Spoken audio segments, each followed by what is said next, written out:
Here we are, a beautiful walk in the forest before my final round 6 chemotherapy session.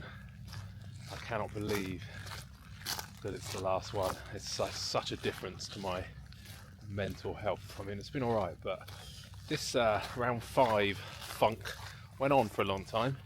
I came out optimistically on the Monday, which is a week after the chemo, which is normally when I start to feel a little bit better, and hadn't been out for a couple of days, went out for a walk, and my God, it's ridiculous what a struggle it was. Literally, wasn't with anyone, couldn't have articulated a conversation or spoken to camera at the same time. It's just amazing. It took all of my effort just to walk up the zigzag, near where I live.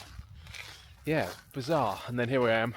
Today is Saturday, so admittedly it's nearly another week later, and I'm out. We'll probably do 5-6 miles today, and I feel great. I feel really good. What the body goes through on that transition between the chemo funk and then it works so hard, the kidneys and the liver and whatever's going on, it processes everything, it gets rid of it all, and you feel amazing again. What an amazing thing the body is to be able to do that, to get rid of all that toxicity and make you feel good again. And I've been feeling so guilty because every time you just start to feel better and then you hammer it again. I think my body probably thinks I'm completely lost the plot and I'm crazy, and then it works its arse off and makes me better again, and then bang, we go again. But this time it does feel different, knowing that this is the last one, and whatever happens. So we got then a PET scan about 3 weeks later, and then I guess a couple of weeks, so it'll be 4 or 5 weeks before I know whether Terry is fully subdued, like I say, incurable, so never gone completely, but hopefully knocked back, and hopefully gone, in essence gone, although it will still be there on a molecular level to presumably return one day. But in essence, hopefully gone, or if not gone, knocked back enough that I can do some of the more holistic stuff around diet and nutrition and exercise and energy and getting outside and vitamin D and long walks in the sunshine and the other stuff that I've mentioned and that I'll talk about in future videos to what's next, what's the next stage. But it does feel different mentally this time. I feel quite upbeat to know that I get knocked back again, I get wiped out for another 10 days and then I come out of it, and just the thought of feeling as good as I do, even if I just feel as good as I do today, and I mean, no means it's not like you bounce back 100%, but compared to when you're on the down bit, so different. So just to feel this good for a sustained period of time, let alone sort of knowing that naturally, hopefully, I'll continue to recover and we'll be focusing on detoxification and getting my strength back, and that feels incredible. But yeah, what a lovely day it is again. Lucky, gloriously sunny, pretty icy. I don't know if you can see the path down there, but it's icy, it's cold, it's sunny. It's just a beautiful British winter's day. Right, try and keep it short. Maybe there'll be another one before I actually go in. I'm sure maybe on the way to the hospital for round 6. But for now, things are looking up. Laters. Morning. Here we go. It's the last one. It's the final walk to the hospital.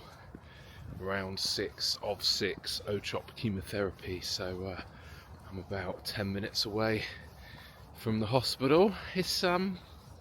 It's an interesting one, this one. Anybody that I've said, I'm sort of back in the chemo, it's always a bit annoying the last few days before you go in, how are you? People ask and stuff. Yeah, I'm good, but I'm back in on Monday, and the response is always, well, it's the last one, which is a perfectly understandable response, and it is good. There's still no getting away from the fact that it feels rubbish to be feeling pretty well again, and then to know that you're about to send yourself into that chemo funk and that chemo tunnel. So whilst it's good to know it's the last one, it's still not a pleasant situation when I think about, in a couple of hours time, the nurse sat there with the chemo drug, what do they call it, the Red Devil, I forget the proper name for it, but it's this huge syringe of sort of pink fluid that they pump in over, it takes about 10-15 minutes, that one. And it's the one that sort of within half an hour your sort of wee goes red and stuff, and it just looks, it's an odd colour, it just looks really toxic. And it's hard to imagine, watching that dripping into your veins, knowing how it's going to make you feel. But it is the last one. So on the way back, I'll talk a little bit about what I've learnt. Hopefully, if I'm feeling well enough on this process, and how odd it feels, sort of moving away from that medicinal stage of the journey. But I'll do that on the way back, because I've been on the phone for the last half an hour, so I'm a bit closer to the hospital, so I've run out of time to chat now. But I'll head on in there, and hopefully we'll catch up on the way home. Okay, big hugs. So just like that, it's over. Round 6 in the bag. weird. I've just left the hospital, I was walking home, and yeah, it's weird. It's a weird feeling. There's no great fanfare in my departure, no bells to ring. I guess we don't know the results yet, and even so, it's termed an incurable cancer, so I don't think I ever quite get to ring the free of it bell. But yeah, an underwhelming departure from the hospital. In the fact, it's just like any other round. You just get up and leave. Albeit the goodbye to a couple of the people in the team that have looked after me certainly felt a little bit different. But so next stages are 6 weeks from now. I get a scan, a PET scan, and then it's about a week after that to get the results. So week commencing 3rd of March for the scan, 13th of March for the results. And so yeah, it does feel weird to be going into this sort of no man's land. Up until now, there's always been a plan, you know, and an appointment and a blood test here and a 21-day cycle and all that kind of jazz. Now it feels a little bit like it's going into the hands of the gods because there's no more treatment. There may be some stuff depending on what the PET scan shows. They could do some radiation, they could do a stem cell transplant and knock me out with some bigger stuff, but hopefully Terry is subdued and either tiny enough that we can just sort of watch and wait for a while, or ideally gone, or at least not active. There might be some scar left from the tumour, but as long as it's not sucking up glucose when they do the scan, then excuse me, they should just leave it be. So yeah, it's going to be interesting. Sorry, just finding my way. So yeah, that does feel a bit weird, not having that sort of medical intervention anymore and just being left for, in essence, 2 months to the hands of the gods and what happens. So some of that gives me the chance to start my more holistic side of the journey with my exercise and diet and sunshine and vitamin D and stress management and reducing toxins, and I'll do a separate little video on the stuff that I've got in place. But I thought I'd also run through what I'd learnt in these 6 rounds of chemo, and it might be helpful to anybody else who finds themselves in the same position, or it might just be mildly interesting.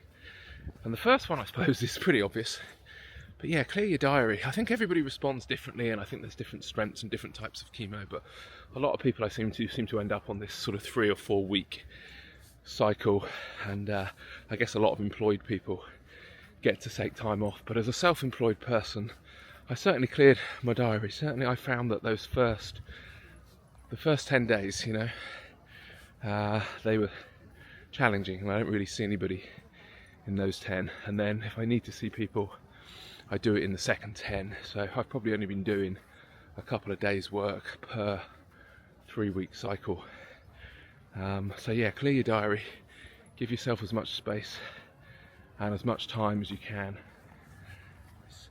Second one, on exercise, probably, yeah, don't do too much. You know, even if you feel like you can, I'd get out in the end. Although I did a bit of cycling and a bit of gym work and stuff, learning as I went, following my intuition, in the end I just stuck to walking. Getting outside is so good for you, particularly if the sun's out. What a difference it makes getting outside when the sun's out. I had some pretty down days. I remember one evening in particular in the lounge watching the sky changing colour, and I forced myself to get off the sofa and walk down to the beach, and the mental difference it made to me just to get outside and sit on the sand and see the sun and the setting and the colour of the sky and stuff, and it was utterly transformational. So yeah, my exercise recommendation is walk. That's why I'm walking back from the hospital as well, to get the chemo round the lymph system. And every time the sun comes out, I just make the effort to get outside. Here in the UK, we don't get a lot of sunshine. If you live somewhere sunny, that may be less relevant. Then the next one is probably diet. And I really tried. At the start, I was super healthy. Even on chemo days, I was taking in my hummus and my carrots and my dips. If you've watched all the videos, you'll have seen that. And then now I'm less prepared, take less in. Today I just had a couple of clementines, an apple and a couple of nut bars. I don't seem to need much. Doesn't make you feel good anyway. So, but in general with the diet, I became more forgiving. A bit like having a massive hangover. The first week, which is really tough, I forgave myself for not necessarily sticking to the super healthy stuff. And each time there was probably a little something that sort of cut through that horrible flavour, that horrible taste that you have in your mouth because you lose your taste buds. Even water or tea just tastes revolting, but something that cuts through it. So, one time was sourdough and lemon curd, I think. Another round was salt and vinegar crisp. And I decided that of all the stuff that I was putting in my body, toxin-wise with the chemo, the food was less relevant. So still probably 60 to 7% of the time, trying to get in loads of veggies. And I also reintroduced meat. I went to my dad's house one night and had some liver, reading a little bit about some of the vitamins and some of the good stuff in liver. And I haven't eaten liver ever, really. I always remember my dad making it as a kid. So introduced some stuff that I've not had. Was trying to make sure that I got the oily fish in, like the mackerel and the salmon and stuff like that. So yeah, definitely concentrate on diet. Definitely lots of veggies. For me, bringing back in a bit of meat and fish, but forgiving myself on those days that the cravings were for something quite satiating and plain. Like I say, pasta, bread, stuff that I'm hoping long term, lay off the refined flour to stop the glucose spikes. But when you're deep in the chemo fog, you got 99 problems, and probably some salt and vinegar crisps are the least of your worries. So that's my diet advice for what it's worth. Work out your own stuff. Just after my diet advice there, my wife actually turned up around the corner with the dog, and so there I was walking home from the hospital, and she was just round the bend, so I stopped recording. But I just wanted to finish a couple of the other little things that I think I learned in that chemo, a couple of bits of the pattern. And one was just to make sure, because I was on a 3-weekly cycle, 10 bad days, 10 good days, I quite quickly could manage my diary quite well. And I'd always just make sure that I had a mate booked in, or a couple of friends booked in, that third week, my good week, that I would book them in well in advance. And I'd normally arrange to meet them outside, because obviously being immunocompromised and time of year, a lot of kids are ill and people have got colds and stuff, so all my friends have got kids. I'd meet them outside and we'd go for a walk, and then maybe we'd stop for a coffee and sit outside and have a coffee. But just knowing that was in the diary each time and being organised, having it organised 3 weeks in advance, and knowing, okay, next cycle I see these friend or these two friends, and the following cycle I see these two, sort of almost on a sort of rotational basis. That was really good for my mental health. And they say laughter's the best medicine, and you can surround yourself by some good mates. We've had some amusing breakfast, and gave me the excuse to catch up with some people that maybe I wasn't seeing regularly enough. I suppose cancer does that. So yeah, that would be one of my other little tips, is make sure you book some buddies in. Long leisurely walks in the sunshine, my mantra, that actually came from the Robert from the Follicular Lymphoma Survivors Group. I think it was him that recommended. That was a good way to be, a good thing to do, and that's certainly my objective for 2025. So round 6, what am I? I'm a week, 2 weeks tomorrow since I had the final chemo round, at least the final one for now. Hopefully the final ever, but hey, we never know. And that was an interesting one, the 6th one. Woof, blimey, come back to that. But sun's out, and last weekend was the post-steroid dip, so this weekend is the good weekend. Amazing to think I don't have to go back in a week tomorrow like I normally would. So I'm out with the hound. You see him there in my hometown, Bournemouth, in the background over there. This is the Purbeck's, beautiful part of the world.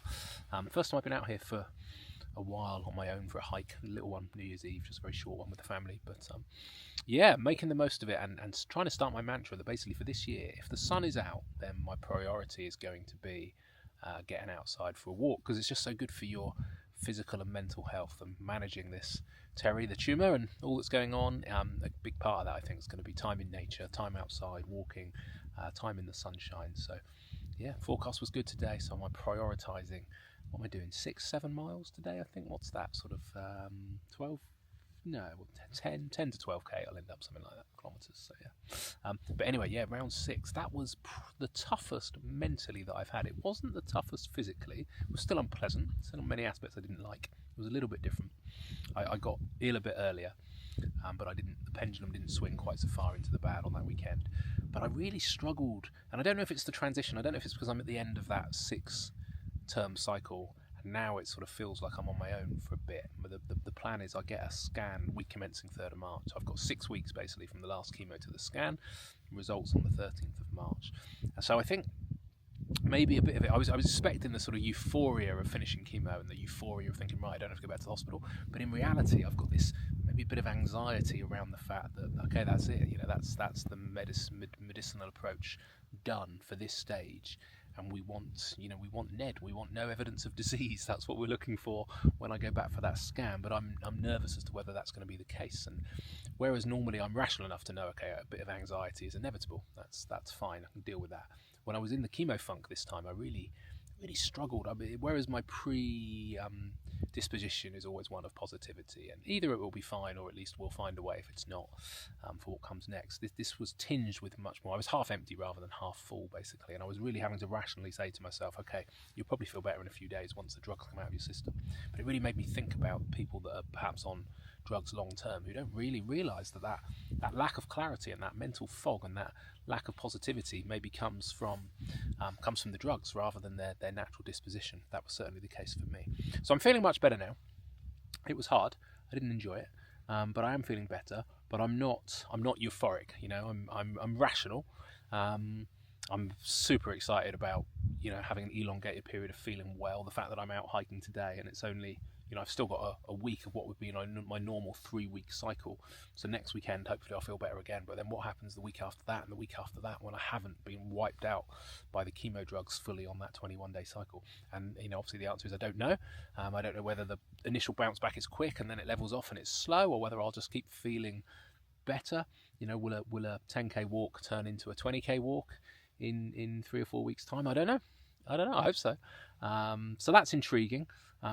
But there is definitely this nervousness, the scansiety, I think, as they call it, of knowing or not knowing what's going to happen in the next scan. So, yeah, that's where I'm at the moment. I'll update you on a few other bits soon. But round 6, done and dusted. Let's transition.